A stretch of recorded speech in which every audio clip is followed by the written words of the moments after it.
તો વલસાડની વાત કરીશું। સુરત શહેરના આંગણે 1 મે ગુજરાત ગૌરવ દિવસની રાજ્ય કક્ષાની ઉજવણી અંતર્ગત વાઇબ્રન્ટ ગુજરાત રિજનલ કોન્ફરન્સમાં આત્મનિર્ભર ભારત પર વિશેષ ભાર મુકાયો હતો અને આ સાથે જ જ્યારે ગામડાઓ આર્થિક રીતે આત્મનિર્ભર બને, દેશ પણ આત્મનિર્ભરની દિશામાં તેજ ગતિથી આગળ વધી શકે તો રાષ્ટ્રપિતા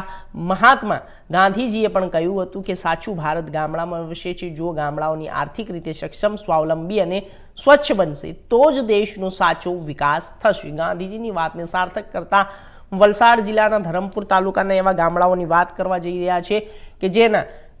ખેડૂતોએ રાજ્ય સરકારના બગાયત વિભાગની કાચા મંડપની યોજનાનો લાભ લઈ ગામડાની કાયા પલટ કરીને બગાયત પાકની ખેતીની ગામડા અર્થતંત્રને મજબૂત કરી છે। તાલુકો ધરમપુર, જિલ્લા વલસાડ અને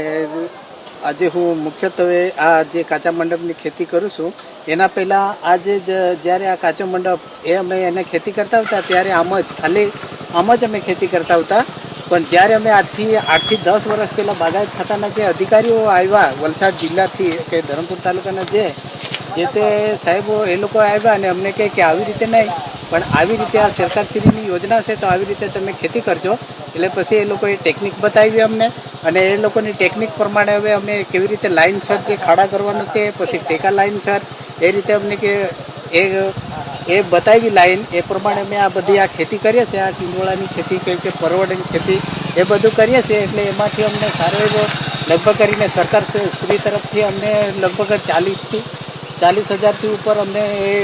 હવે ફાયદો પણ એ લોકોએ સહાય પણ આપે છે। એ સહાયથી અમને આ જે કાચા મંડપ એ બધું બનાવીએ છીએ ને પછી એ કાચા મંડપથી જ અમારા જે ઘરના જે બધા ઘરની આર્થિક પરિસ્થિતિ એમાં પણ સુધારો થયો અને મારું ઘર પણ એ જે સહાય ને જેમાંથી જો ધારો કે જો એ લાખ રૂપિયાનો એ સરકારશ્રી તરફથી અમને છે ને 40-50 હજારનો જે અમને એ સહાય મળે છે એમાંથી એ જોડીને અમે ખર્ચો કરીએ છીએ તો લગભગ કરીને અમારે 1 થી 2 લાખ રૂપિયાને આમાં આ મંડપ પર અમે ખર્ચો કરીએ ને બાકીનો એમાંથી અમને 4-5 લાખ રૂપિયાનો જે અમને ફાયદો તે થતો રહે છે। આની સાથે સાથે સારા એવા અમે અમારી જે ટેકનોલોજીથી જે આ ટેકનિકથી અમે કાચા મંડપ કરીએ છીએ તે અમારા હવે પણ મારા 2 છોકરા છે એ લોકો પણ હવે સારી એવી આ ખેતી કરે છે અને પછી બાકીના આજ અમારા વિસ્તારમાં જેમ કે આ આવધા હોય, પછી રાજપુરી જંગલ હોય, પછી ઘોરોકડા હોય, સિદુંબર હોય કે હનુમતમાળ ને આમ ઉપરના ગામડા જોઈ તો આ હતાનબારી પછી આમ સિદુંબરથી માંડી એ બધા ગામડાને પણ અમને કાચા મંડપનો સારો એવો લાભ મળે છે। જે બધા ખેડૂતો ખેતી કરે છે આ કાચા મંડપની અને વેલાવાળી શાકભાજી એમાં ટીંડોળા હોય,